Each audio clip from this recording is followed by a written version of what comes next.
What is going on, YouTube? This is Acid Root. So I'm going to review the debut album by Ludacris. Basically, this album is called Incognegro, and it came out in the summer of 1999. Now, the thing about it was, it was popular belief that Ludacris's debut album was back for the first time, which came out in the fall of 2000. But he had made some noise before that with this particular project. This was the start of his DTP label, which was Disturbing the Peace.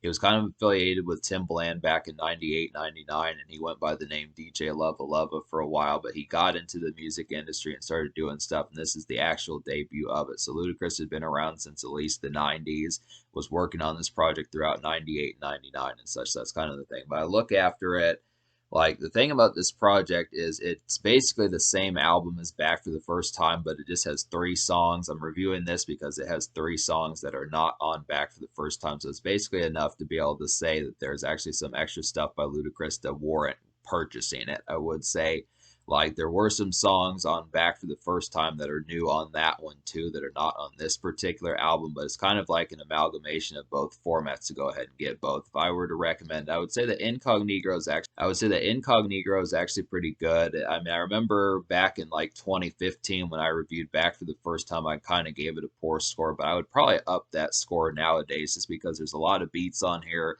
that I don't wholesomely remember, but I want to say I have the decent memory of saying that I didn't like them back in the day. Songs like, Game Got Switched and First and 10 and some of those type moments. I used to really think that the production on Back for the First Time was pretty poor, but I actually have more respect for it now. It just has a lot of kind of low key bubblers and a lot more stuck kind of songs from Smoking and that type of stuff, just to kind of say, as far as that kind of goes, it's just very much like an underground and low key album. This was just kind of one of those ones that just feels like something that, like, I mean, it can kind of have the East Coast pitch, but I kind of look after it just being able to say that it's just, for 1999 production, this is before like production really started happening. I mean, this album actually came out before the Chronic 2001. So you look after it, some of the important kind of 2000s albums, like production in the 90s was still kind of somewhat stark. And, after, with the fact that when things were not G-Funk and some of those type moments, there were albums from like 98, 97, 99 that if they didn't have like sampling or G-Funk or some of that type of sound, this sounded really kind of different. And even Ludacris was a part of that kind of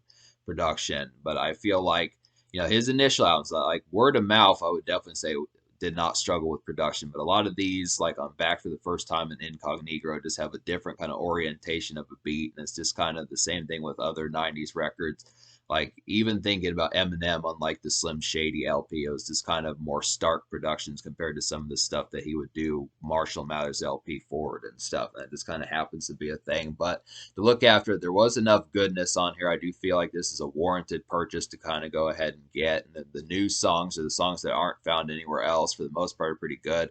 There are some almost songs on here. I will say there are some almost songs, which listening to these and kind of seeing what they're about, it just, I feel like it takes a little bit more time to get used to them as far as that's kind of concerned, to purchase it and just decide if I were to listen to some of these, if I'd be skipping these songs when they came up or something like that, or what would happen with it. But I would have to say more than half and a good chunk of this album is pretty warranted in quality, and definitely has, so this is going to get a pretty above average score. I would say it's not going to get a 10, but it's going to get a pretty high score. There's not many songs on this project that I don't recommend, so we'll get to that. So there were two singles off this project, and the first one was Ho, and this came out in the spring, or the first single was Ho, and this came out in the summer of 1998. Now, this can be found on Back for the First Time also. This is one that was one of the bubblers and probably one of the most popular songs, at least on Spotify and such, off of like Back for the First Time. It's a highlight.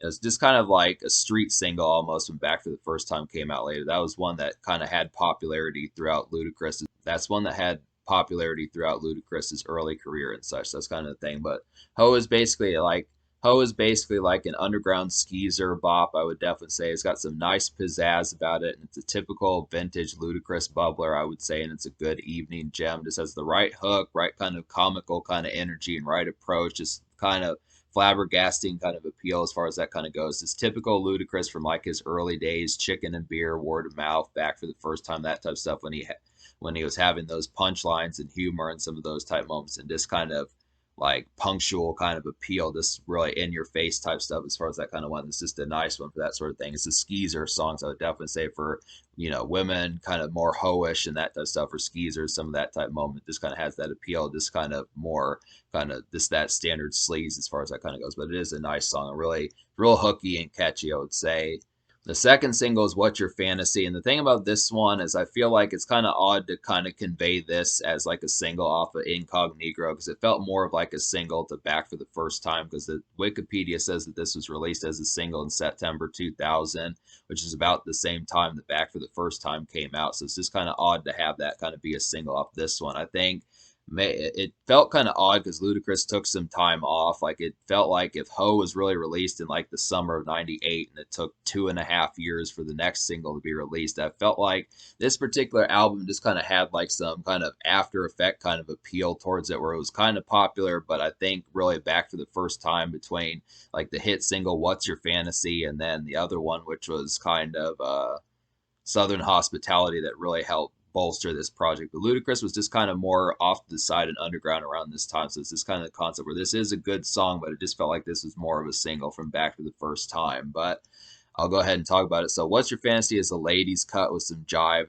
Has a nice snappy tempo about it, and it's a good single, and it's very attention grabbing. This just has a really kind of thunderous and kind of attentive kind of hook. Shauna does a real good job on here. Shauna also helps Ludacris out with Stand Up. Those are some good team ups with Ludacris and Shauna. Pretty vintage combo as far as that kind of goes. Just an easy kind of one. It's just kind of forgotten about that this song is even on like Incognegro. It just feels like it was more meant for Back for the First Time, but it is on here. It's in the same fashion. It's just kind of that same type highlight as far as that kind of goes. Just an easy kind of ladies summer hit. Just kind of has that kind of gauzy kind of malaise about it that just works extremely well. So that's a nice one. So that's both the singles off of Incognegro, just to kind of say. So there's 12 songs on here.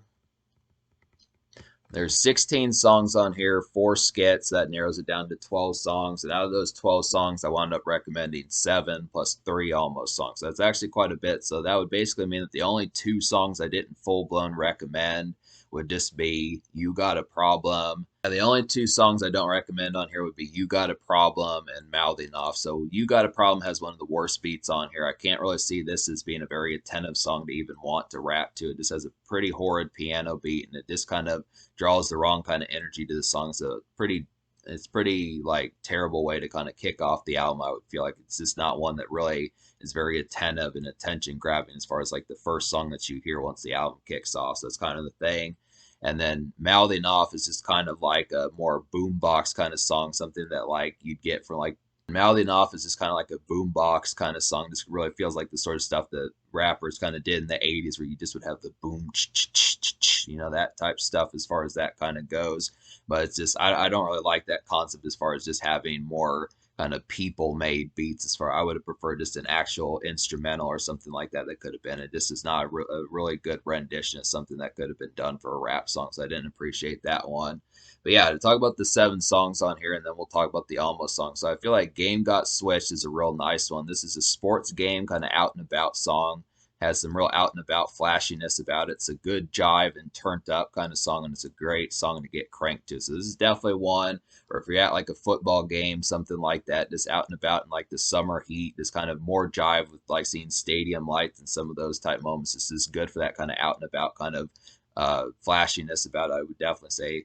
It's interesting that Ludacris didn't have like a ton of club songs on here, but I do feel like I do feel like this sports game one is a nice one just to kind of have like some good kind of out and about kind of type feels about it, just in like the summer heat as far as that kind of goes. It's good to kind of get some of these contexts as far as not necessarily just like city hopping, but just kind of being in more attentive kind of places as far as that kind of goes. It's just a good one just to kind of be out and have, thrilling times as far as that kind of goes. Just really like the energy of that one. I feel like a really good highlight on here is Midnight Train. This is one of the exclusive songs to Incognegro, so you're not going to find this on Back for the First Time, but this is one of the album's best beats and songs.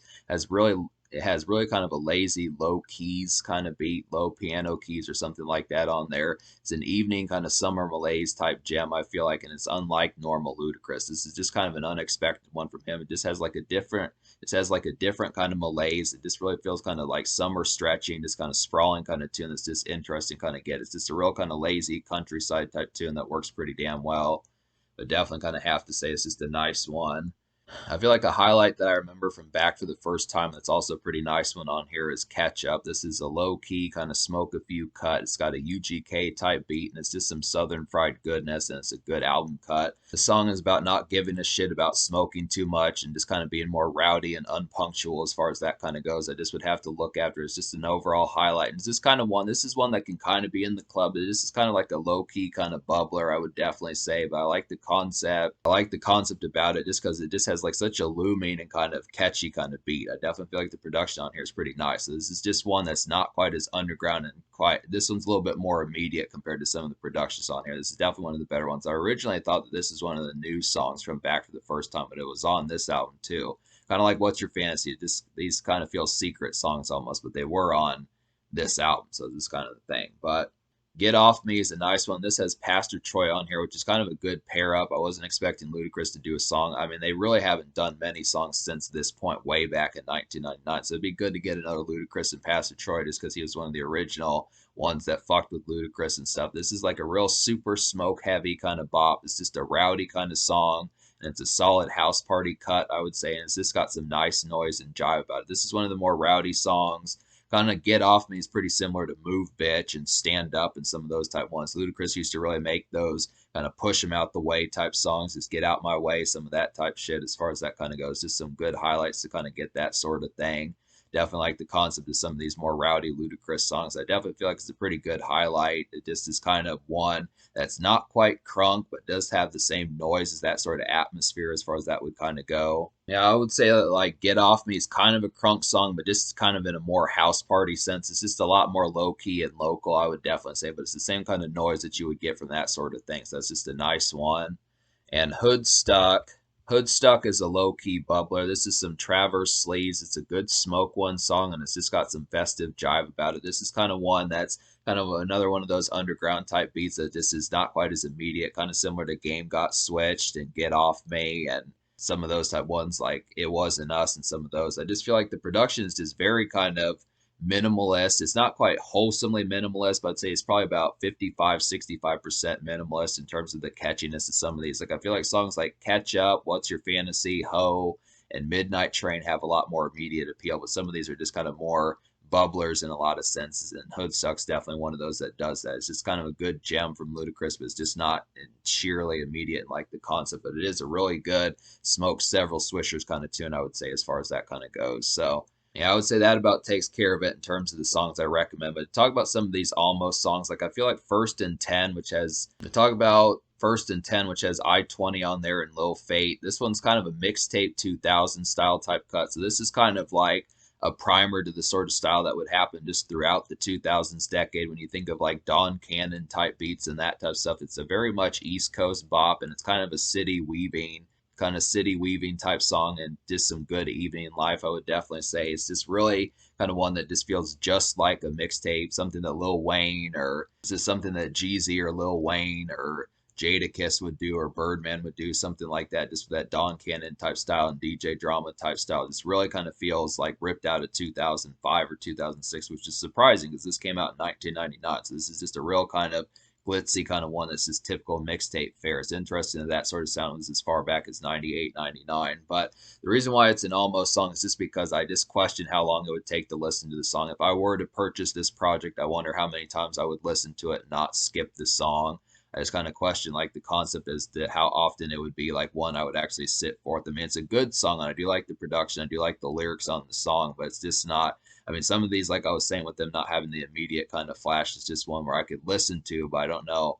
Like it doesn't have the immediate bite of like Catch Up or What's Your Fantasy or Ho or even Midnight Train or some of those type ones. So it's just kind of, it's a good song, but it's just not. It's a good song, but it's just not superbly immediate as far as that kind of goes. So that's kind of thing, but. It Wasn't Us is another nice one that's kind of like this. This is an almost song because of the same type problem. I feel like this is like a woozy, kind of smoking, hazed out kind of song, I would definitely say. It just feels like typical Ludacris, like the stuff he was doing back in the late 90s, early 2000s, but the beat is just very skeletal, and I feel like the beat is just very skeletal. Like, I do feel like this is a pretty woozy beat, and I feel like this is a pretty smoke-heavy type song to really get crunk to and smoke several to, but I just look after it like, I think it has more to do with the chorus, where the chorus is just kind of brassy and kind of abrasive compared to something I was expecting. It's just supposed to be like a typical Ludacris thumper where he has that kind of rave and kind of more crunk and rowdy type energy, but then it's just kind of like a smoke heavy kind of song. So it's just kind of one need a little bit more getting used to. I haven't heard this song very much, and it's just not one that's overtly kind of talked about. Like Incognegro is not on Spotify, so you really have to go to YouTube to look for it. It's just one. I mean, Ludacris did this kind of typical rowdiness in the past, but I just look after it's just kind of one that takes a little bit more of a learning curve. But this is one I feel like I'd probably listen to more often than First Intent. It's just kind of still an almost song at this point.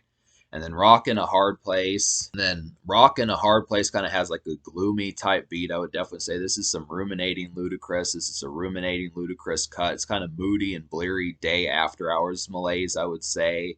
And it's just a smoke one bop. This is definitely a good one to smoke to. It just has a lot of more kind of, this is a smoke one bop. This kind of has just a more knit brow kind of feeling about it. Just a real kind of bleary malaise about it that just kind of feels like one that you'd listen to on a more overcast and kind of this kind of muddled kind of day, something like that. I would definitely kind of say it's just more food for thought and just kind of a more stern sense as far as that kind of goes. This is good for like a good ruminating cut from, it's just good for like a nice ruminating cut from Ludacris. But I feel like the production is good. It's definitely probably the best of the three almost songs I recommend. But it's just kind of one where I feel like it just doesn't have like the sheer kind of bite.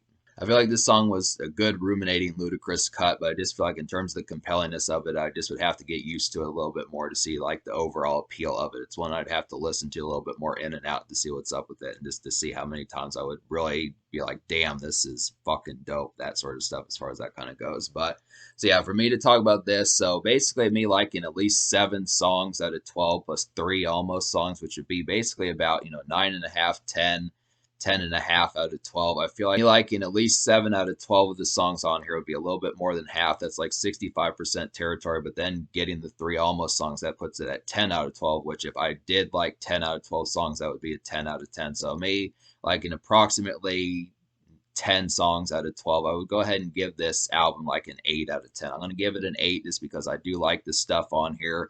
I feel like these songs, I actually have upped my opinion of Back for the First Time. I feel like there's probably way more songs off that project that I like way more. I'd probably say that might be one of Ludacris's best is Back for the First Time now that I think about it. If you add songs like Fat Rabbit and Southern Hospitality that are on that one, in addition to all the songs I liked here, that's pretty good uppage of that. But I would say I'll go ahead and give this Ludacris project an 8. I mean, I would give it a 7.75, but I feel like I do like First and 10. I do like It Wasn't Us, and I do like Rock in a Hard Place. It's just the concept of how long it would take for me to get used to these songs to where I wasn't skipping them more often than I was playing them. So that's this kind of thing. But I like them in the sense of being able to say that some good mixtures here, and it really, I like it in the sense of saying there's some good mixtures here, and it does have the quality. So there's a good chunk of songs on here. 8 out of 10. The social score, I'll go ahead and give this project like a 9 out of 10 because it has some social appeal. Ludacris has these underground bops. He has a lot of good splashy, jivey kind of times as far as being out and about and just all over the place. Countryside songs like Midnight Train, Skeezer songs like Ho, club songs like Catch Up, lady songs like What's Your Fantasy, smoking songs like Hood Stuck, sports game songs like Game Got Switched, and other smoke songs like Get Off Me and some of those type moments, in addition to like 2000s mixtape songs, which was really ahead of its time. First and 10 kind of was just kind of getting used to it more. Just some of those particular type moments, I would say. So just, I mean, this is a real kind of smoke heavy album. If you like to smoke and you like swishers and that type of stuff, which is great, I would say, this is a great album to kind of get stuck to easily. And that's just kind of the concept. This is easily like, in terms of how I would rank this as a smoking album, this is up there with like Afro Man and like Method Man and Redman and some of those type folks and other folks that are smoke heavy. I can't really think of them at this stage. Some of the ones like Lil Wayne's Kush and some of those type songs, just really some good moments for that sort of appeal. So 9 social. So in terms of the future, like Ludacris has said that he's working on a project, and we'll see what happens with that. But this is basically like the last one I have to review in terms of ones that he released to retail. So the only thing left is just mixtapes, and we will get to those. There's some ones by Ludacris that I have coming that are going to be a lot of fun. So we've got more Ludacris, but this is a pretty, this is definitely recommendable here. It's got some good stuff, exclusive songs that are only on here that are worth getting. If you got Back for the First Time, I would still get this project. So yeah.